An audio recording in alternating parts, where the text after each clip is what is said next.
انما المؤمنون اخوہ صدق اللہ العظیم وقال النبی صلی اللہ علیہ وسلم کل المسلم علی المسلم حرام دمہ ومالہ وعرضہ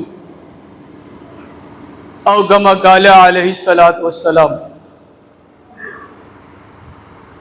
معزز سامعین، محترم بزرگوں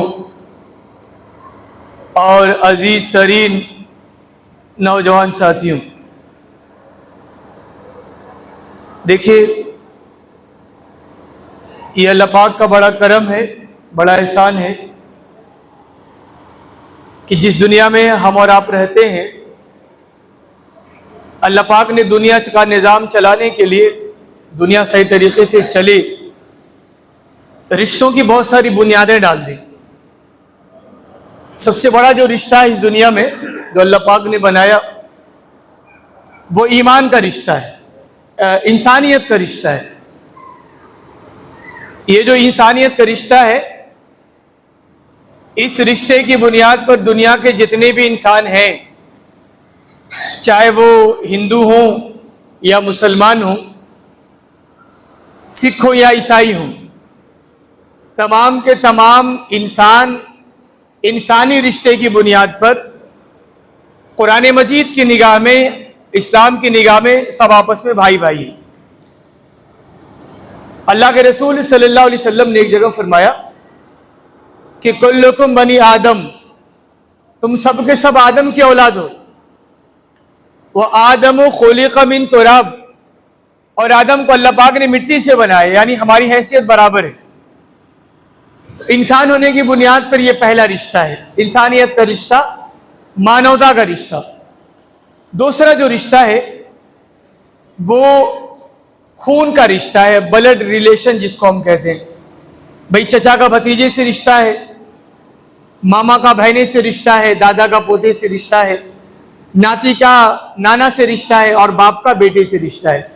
یہ بلڈ ریلیشن کہا جاتا ہے۔ اسلام میں اس کی بھی بڑی اہمیت ہے۔ ایک حدیث میں اللہ کے رسول صلی اللہ علیہ وسلم نے فرمایا کہ وہ آدمی جنت میں نہیں جائے گا جسے آپسی خون کے رشتوں کی کوئی پرواہ نہ ہو، جو اپنے رشتوں کو محسوس نہ کرے، چاہے چچا بھتیجے کا رشتہ ہو، ماما بہنے کا رشتہ ہو، باپ بیٹے کا رشتہ ہو، بھائی بھائی کا رشتہ ہو۔ اللہ کے رسول نے یہاں تک فرمایا کہ لا يدخل الجنہ قاطع رحم، اس رشتوں کو توڑنے والا، خون کے رشتوں کو ختم کرنے والا، اللہ کے رسول نے فرمایا کہ وہ جنت میں نہیں جائے گا۔ تو اس سے آپ اندازہ کریے کہ یہ جو بلڈ ریلیشن ہے، خونی رشتہ ہے، اس کی اسلام میں کتنی زیادہ اہمیت ہے۔ لیکن ایک اور رشتہ ہے جو انسانیت اور خون کے رشتے سے بھی بڑا ہے۔ پتہ ہے وہ رشتہ کون سا ہے؟ وہ رشتہ ایمان کا رشتہ ہے۔ دنیا کے تمام مسلمان، چاہے وہ کسی بھی علاقے سے تعلق رکھتے ہو، چاہے ایشیا کا مسلمان ہو، چاہے افریقہ کا مسلمان ہو، چاہے ہندوستان کا مسلمان ہو یا بنگالی مسلمان ہو، علاقائیت کی بنیاد پر، رنگ اور نسل کی بنیاد پر، چاہے وہ انصاری ہو، چاہے وہ منصوری ہو، چاہے وہ سید ہو، چاہے وہ شیخ ہو، چاہے وہ پٹھان ہو، تو رنگ و نسل کی بنیاد پر بھی جتنے رشتے ہوتے ہیں ان میں سب سے مضبوط رشتہ یہ ایمان کا رشتہ ہے۔ ایمان کے رشتے کی کوئی سرحد نہیں ہوتی، ایمان کے رشتے میں کوئی دراڑ نہیں ہوتی۔ دنیا کے تمام مسلمان، چاہے وہ دنیا کے کسی بھی خطے میں رہتے ہوں، کسی بھی علاقے میں رہتے ہوں، کسی بھی برادری، کسی بھی نسل سے ان کا تعلق ہو، ایمان کے رشتے کی بنیاد پر دنیا کے تمام مسلمان آپس میں بھائی بھائی ہیں، سگے بھائی کی طرح۔ اللہ رب العالمین نے قرآن مجید میں فرمایا سورہ حجرات میں، انما المؤمنون اخوہ، مومن تو آپس میں بھائی بھائی ہیں۔ ایک بڑا موٹا سا سوال یہ ہے کہ اگر مجھے اپنے ایمان کو ناپنا ہو کہ میرا ایمان کتنے درجے میں ہے، میں ایمان کے لحاظ سے کتنے پانی میں ہوں تو کون سا پیمانہ لے کر آؤں گا؟ میں پکا اہل حدیث ہوں، میں پکا دیوبندی ہوں، میں پکا بریلوی ہوں، میں ایک خاص مسلک پر کٹر علمبردار ہوں. کیا کسی مسلک کو مان لینا، پکا دیوبندی، پکا بریلوی، کٹر اہل حدیث بن جانا، یہ میرے اسلام کی بنیاد ہے یا ایک سچا پکا مسلمان ہونے کی کوئی اور بنیاد ہے؟ کیسے پتا چلے گا؟ کیا میری بڑی بڑھنے والی داڑیاں یہ بتائیں گے کہ میں سچا پکا مسلمان ہوں؟ کیا میری 5 وقتہ نماز یہ بتانے کے لیے کافی ہے کہ میں پکا مسلمان ہوں؟ کیا میرے سر کی ٹوپیاں یہ بتا دیں گی کہ میں پکا مسلمان ہوں؟ کیا میں جماعت اسلامی کا ہو جاؤں گا تو پکا مسلمان بن جاؤں گا؟ کیا میں کسی خاص مسلک کا علمبردار بن جاؤں گا تو میرے ایمان میں، میرے اسلام میں کوئی شک نہیں رہے گا، یا کوئی اور وجہ ہے؟ یہ جاننا ہمارے لیے بہت ضروری ہے. اللہ کے رسول صلی اللہ علیہ وسلم نے فرمایا ایمان کو ناپنے کا جو معیار ہے، ایمان کو ناپنے کا جو پیمانہ ہے وہ مسلک تو نہیں ہے. ایمان کو ناپنے کا پیمانہ یہ ہماری داڑیاں، ہماری ٹوپیاں تو نہیں ہے. ایمان کو ناپنے کا پیمانہ میرا کسی خاص مسلک کی طرف جھکاؤ نہیں ہے، بلکہ میرے اندر ایمان ہے بھی کہ نہیں ہے یہ فیصلہ کون کرے گا؟ کون سا پیمانہ لے کر آئیں گے ہم آپ کے سامنے؟ کون سا آئینہ رکھوں میں آپ کے سامنے کہ آپ آئینے میں دیکھ کے بتا دیں کہ میرا ایمان مکمل ہے یا میرے ایمان میں کمی ہے؟ وہ پیمانہ میں آپ کو بتانا چاہتا ہوں. اللہ کے رسول صلی اللہ علیہ وسلم نے فرمایا مثل المؤمنین فی توادہم وتراحمہم وتعاطفہم مثل الجسد. ایمان لانے والوں کی مثال ایسی ہے جیسے ایک جسم کی طرح، جسم کے کسی ایک حصے کو تکلیف پہنچتی ہے تو پورا حصہ اس کے درد کو محسوس کرتا ہے. آپ کا ایک جسم ہے، اس جسم کے اندر یہ ہاتھ ہے، ان ہاتھوں میں یہ انگلیاں ہیں، ان انگلیوں میں ایک معمولی سا ناخن ہے. آپ ہر جمعے کو ناخن ترشواتے ہوں گے، ناخن کاٹتے ہوں گے. آپ کبھی اس کی شدت کو محسوس کریے کہ آپ اپنے ناخن کو کاٹ رہے ہوں اور آپ کا نیل کٹر آپ کے ناخن کو کاٹنے کے بجائے آپ کے ناخن میں لگی گوشت کو کاٹ دے تو کتنا درد ہوتا ہے. دل اور دماغ سے کیسی آہ نکلتی ہے. یہ کس بات کی علامت ہے؟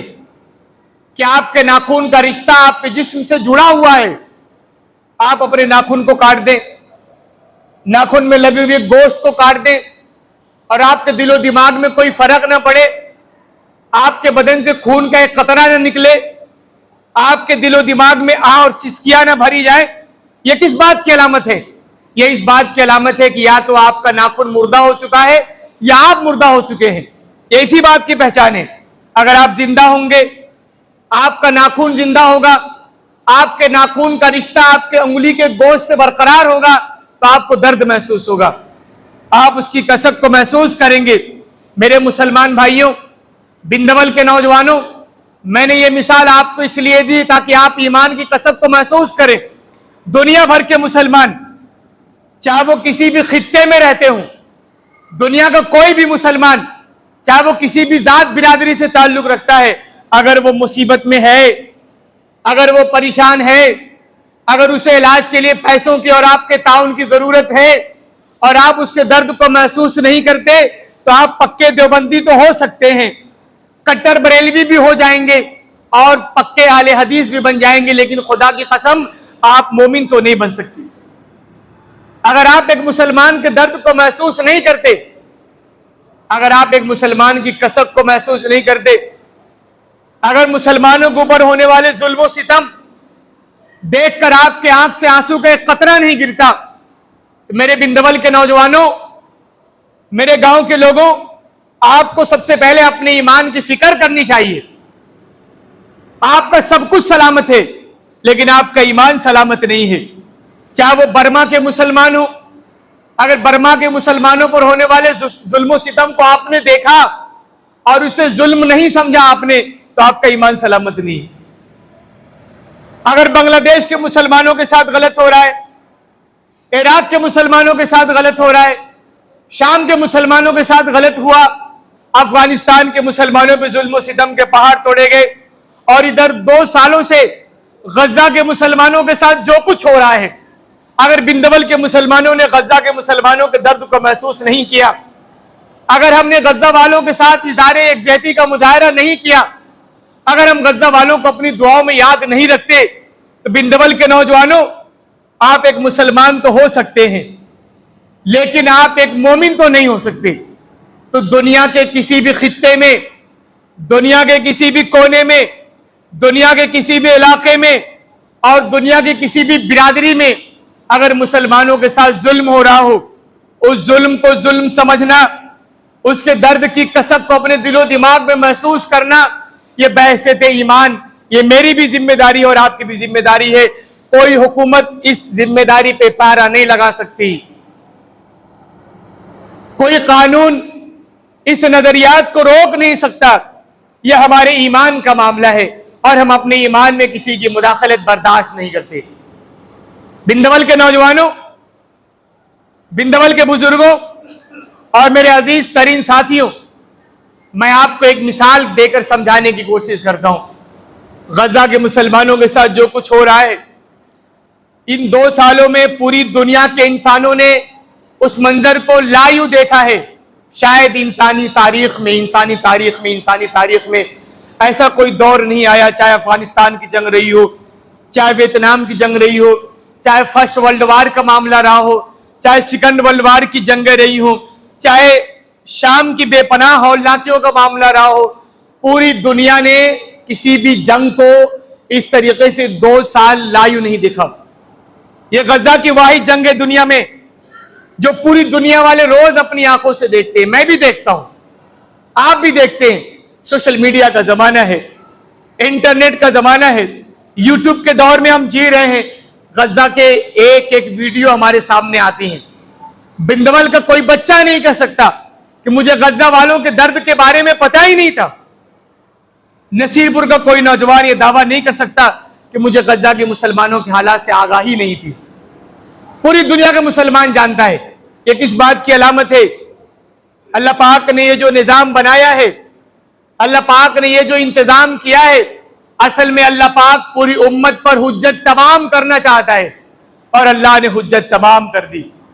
دنیا کے مسلمانوں پہ غزہ والوں کے تعلق سے جو ذمہ داری تھی، اللہ پاک کل قیامت کے دن پوچھے گا کہ بندول کے مسلمانوں نے غزہ والوں کے لیے کیا کیا۔ ہم کچھ نہیں کر سکتے، ہمارے اختیار میں کچھ بھی نہیں ہے، لیکن غزہ والوں کا نام لینا یہ جرم نہیں ہے، یہ ہمارے ایمانی بھائی ہیں۔ ہم غزہ کے مسلمانوں کا نام لیں گے، غزہ کے مسلمانوں کی مدد کریں گے، اور مدد کرنے کا سب سے آسان طریقہ یہ ہے کہ ہم اپنی دعا میں غزہ کے مسلمانوں کے لیے اللہ سے التجائیں کریں گے، اللہ سے مناجات کریں گے، یہ ہمارے اختیار میں ہے۔ تو میں ایک چھوٹی سی مثال آپ کو دیتا ہوں۔ چاہے غزہ کے مسلمانوں کے ساتھ جو کچھ ہو رہا ہو، چاہے میرے گاؤں میں کسی مسلمان کے ساتھ کچھ ہو رہا ہو، اگر کسی مسلمان کے ساتھ غلط ہو رہا ہے تو اس کو ہم کس لحاظ سے دیکھیں گے، اس کی کسک کو کس طریقے سے محسوس کریں گے، یہ بڑا سینسیٹیو موضوع ہے۔ ایک مثال دوں گا، مثال کو صحیح طریقے سے سمجھنے کی کوشش کریے گا۔ دیکھیے، بحثیت مسلمان ہم اللہ پاک کے گھر سے بڑی محبت کرتے ہیں۔ اللہ پاک کا یہ بھی گھر ہے جہاں ہم بیٹھے ہیں، اور اللہ پاک کا جو سب سے بڑا گھر ہے وہ کون سا گھر ہے؟ خانہ کعبہ ہے، بیت اللہ ہے، مکہ مکرمہ، مکہ معظمہ، یہ اللہ پاک کا گھر ہے۔ خانہ کعبہ کے بارے میں ہمارے دل و دماغ میں کیا چلتا ہے؟ اللہ کا مقدس گھر ہے وہ، اللہ کا بابرکت گھر ہے وہ، کتنا احترام کرتے ہیں ہم خانہ کعبہ سے۔ رات میں جب ہم سونے جاتے ہیں تو بتا دیں کوئی مسلمان ایسا ہو جو پچھم طرف رخ کر کے پیر کر کے سوتا ہو۔ یہ کعبے کے احترام کی بہت معمولی سی مثال ہے۔ اتنا احترام ہے ہمارے اندر کہ ہم پچھم طرف پیر کر کے نہیں سوتے کہ مبادا کہیں بے حرمتی نہ ہو جائے۔ پچھم طرف اللہ کا گھر ہے۔ ہمارے گھروں میں جو استنجا خانے ہیں، جو بیت الخلاء ہے، اس استنجا خانے اور بیت الخلاء کا رخ کدھر ہوتا ہے؟ کیا کسی مسلمان کے گھر میں پورب یا پچھم کی طرف بیت الخلاء آپ نے دیکھا؟ نہیں دیکھتے نا، ایسا سوچ بھی نہیں سکتے آپ سیوان میں چلے جائیں، چاہے اپنے گھر میں بیٹھے، آپ پچھم اور پورب کی طرف رخ کر کے استنجا نہیں کرتے۔ ہمارے گھروں میں جو بیت الخلا ہیں وہ اتر اور دکن میں ہوتے ہیں، پورب اور پچھم کی طرف. یہ بیت اللہ کی حرمت کی بہت بڑی مثال ہے. کوئی کعبے پہ حملہ کر دے، کعبے کی چادر کو کھینچ ڈالے، ایسا کوئی سوچ سکتا ہے کیا؟ ایسا آپ کے گمان کبھی خواب میں آپ نے دیکھا ہے کیا کہ آپ نے کعبے کی چادر کو پھاڑ دی ہو، کعبے کی چادر کو آگ لگا دی ہو، کعبے کے اوپر پتھر مار دیا ہو؟ کبھی ایسا کیا کہ آپ نے؟ کیوں نہیں کرتے آپ؟ کس نے روکا آپ کو؟ وہ بھی تو مٹی کا اور پتھر کا بنا ہوا ایک گھر ہے، اور ایک عام مسلمان کا گھر بھی وہی گھر ہے. جیسا گھر غزہ کے مسلمانوں کا، ویسا ہی گھر اللہ پاک کے گھر کا. بحیرہ جوہرات سے تو نہیں بنا نا. تو آخر آپ کعبہ کو اتنا اونچا مقام کیوں دیتے ہیں؟ یہی نظریہ نا کہ اللہ کا گھر ہے. میں آپ کو ایک حدیث بتاتا ہوں. اللہ کے رسول صلی اللہ علیہ وسلم نے کعبے کو مخاطب کر کے کہا، ما اعظم کی، اے کعبہ تو کتنا عظیم ہے. ما اعجب کی، تجھے دیکھ کر مجھے کتنی خوشی محسوس ہوتی ہے. ما اعظم حرمتی کی، میری نگاہ میں تیرا احترام کتنا زیادہ ہے. یہ بات اللہ کے رسول نے کعبہ کو مخاطب کر کے کہی، اور آگے فرمایا لیکن ایک بات جان لے، وَحُرْمَةَ الْمُؤْمِنِ أَعْظَمُ مِنْكِ، ایک مسلمان کی حرمت تیری حرمت سے بڑی ہوئی ہے. ایک مسلمان کی جان، ایک مسلمان کا مال، ایک مسلمان کی آبرو تیری آبرو سے بڑی ہوئی ہے. حرمت المومن اعظم منک، ایک مسلمان کی حرمت تیری حرمت سے زیادہ عظیم ہے. تو کعبہ کی طرف تو رک کر کے ہم پیشاب نہیں کرتے، کعبہ کی طرف رک کر کے ہم استنجا نہیں کرتے، لیکن ایک مسلمان کی عزت کو کتنا تار تار کرتے یہ بات جاننے کی ضرورت ہے. ایک مسلمان کے تعلق سے ہمارے دل میں کتنا احترام ہے، یا ایک مسلمان کے لیے کتنا غصہ اور نفرت کا جذبہ پایا جاتا ہے. دیکھیے آپ غزہ کے مسلمانوں کے ساتھ 2 سالوں سے جو کچھ ہو رہا ہے، غزہ کے مسلمانوں کی اینٹ سے اینٹ بجا دی گئی، اور اب دنیا کی سب سے ظالم قوم غزہ کے مسلمانوں کو نیست و نابود کرنے پر تلی ہوئی ہے. کعبہ کے خلاف احتجاج کرنے کے لیے کھڑے ہونے والا مسلمان یہ غزہ کے لیے کب کھڑا ہوگا؟ یہ بات سوچنے کی ضرورت ہے، یہ بات غور کرنے کی ضرورت ہے. ہم نے تو کعبے کے احترام کو بڑا کر دیا، لیکن ایک مسلمان کے احترام ہمارے دل و نگاہ میں پیدا نہیں ہو پاتا. اس کو جاننے کی ضرورت ہے، اس کو سمجھنے کی ضرورت ہے. ایک اور حدیث میں آپ کو بتاؤں، اللہ کے رسول صلی اللہ علیہ وسلم کے ایک صحابی عبداللہ بن مسعود رضی اللہ تعالیٰ عنہ فرماتے ہیں کہ اللہ کے رسول نے ہم تمام لوگوں سے ایک سوال کیا، الا اخبرکم بمن تحرم علی النار، کیا میں تمہیں بتاؤں کہ جہنم کس پہ حرام ہے؟ کس پہ حرام ہے جہنم؟ داڑھی والوں پہ جہنم حرام ہے، ٹوپی والوں پہ جہنم حرام ہے، مولویوں پہ جہنم حرام ہے. اللہ کے رسول صلی اللہ علیہ وسلم نے فرمایا، الا اخبرکم بمن تحرم علی النار، کیا میں تمہیں بتاؤں کس پہ جہنم کی آگ حرام ہے؟ صحابہ نے کہا یا رسول اللہ ضرور بتائیے. اللہ کے رسول نے فرمایا، الا کل لین حی سہل، وہ آدمی جس کی زبان بڑی میٹھی ہو، جس کی زبان سے کسی کو تکلیف نہ پہنچے، اور جو کسی کی تکلیف کو دیکھ کے برداشت نہ کر پاوے، اللہ پاک کی جہنم اس پر حرام ہے، وہ کبھی جہنم میں نہیں جائے گا. تو ہمیں اپنے آس پاس بھی نظر رکھنے کی ضرورت ہے. ہمارے گاؤں میں، ہمارے علاقے میں، ہمارے محلے میں اگر کوئی مجبور ہے، کوئی پریشان حال ہے، کوئی بیمار ہے، کوئی مفلوق الحال ہے، اس کی مدد کرنا یہ ہماری ذمہ داری میں شامل ہے. اور اگر غزہ کے مسلمانوں کی مدد کر سکتے ہیں تو غزہ کے مسلمانوں کی مدد کرنا بھی ہماری ذمہ داری میں شامل ہے. تمام دینی جماعتیں، چاہے جمعیت علماء ہو، چاہے جماعت اسلامی ہو، چاہے تبلیغی جماعت ہو، چاہے اہل حدیث ہو، چاہے جتنی بھی جماعتیں اور قیادتیں پائی جاتی ہیں، ان تمام جماعتوں کی ذمہ داری ہے کہ غزہ کے مسلمانوں کے لیے کھڑے ہونا چاہیے، آواز اٹھانی چاہیے، ان کے اوپر ہونے والے ظلم و ستم کے خلاف بولنا چاہیے. یہ ہمارے ایمان کا لازمی تقاضا ہے. ایک آخری بات بتا کے بات ختم کر دوں. بہت پہلے میں نے یہ واقعہ بتایا تھا، لیکن یاد دہانی کے لیے واقعہ بتا دوں. سیدنا حضرت ابوبکر صدیق رضی اللہ تعالیٰ عنہ کے زمانے کا واقعہ ہے. صحابہ کرام بیٹھے ہوئے تھے، اللہ کے رسول نے ایک سوال پوچھا، اچھا یہ بتاؤ آج روزے سے کون؟ من اصبح منکم اليوم صائما، آج روزے سے کون ہے؟ صحابہ کرام خاموش رہے. سیدنا ابو بکر صدیق رضی اللہ تعالیٰ عنہ نے ہاتھ کھڑا کیا اور کہا یا رسول اللہ انا، آج میں روزے سے ہوں. اللہ کے رسول نے دوسرا سوال پوچھا، من اطعم منکم اليوم مسکینا، بندول والوں بتا دیجئے آج کسی بھوکے کو کھانا کس نے کھلایا؟ نصیر پور والے بھی شامل ہیں اس میں. آج کسی بھوکے کو کھانا کس نے کھلایا؟ رسول اللہ کا سوال آپ کے لیے بھی ہے، صحابہ کرام کے لیے بھی ہے. صحابہ کرام خاموش رہے. ابو بکر صدیق رضی اللہ تعالیٰ عنہ نے ہاتھ کھڑا کیا کہ یا رسول اللہ انا، آج میں نے ایک بھوکے کو کھانا کھلایا ہے. اللہ کے رسول نے تیسرا سوال پوچھا، من عاد منکم اليوم مریضا، بہت سارے لوگ بیمار رہتے ہیں، کسی مریض کی عیادت کس نے کی؟ آپ بتا دیجئے مریض کی خبرگیری کون کرتا ہے؟ اس کے علاج معالجے کے لیے جدوجہد کون کرتا ہے؟ بہت سارے مریض ہیں، مریض کی عیادتوں پہ بڑے اجر و ثواب کی وہی باتیں سنائی جاتی ہیں. مریض کی عیادت کرنا، اس کے گھر جانا، اس کی خبرگیری کرنا. اللہ کے رسول اپنے اصحاب سے پوچھ رہے ہیں کون گیا ہے؟ صحابہ کرام خاموش رہے. ابو بکر صدیق رضی اللہ تعالیٰ عنہ نے ہاتھ کھڑا کیا رسول اللہ انا. اللہ کے رسول نے آخری سوال پوچھا، اچھا یہ بتاؤ من اتبع منکم اليوم جنازتن، آج جنازے کی نماز میں کون شامل ہوا؟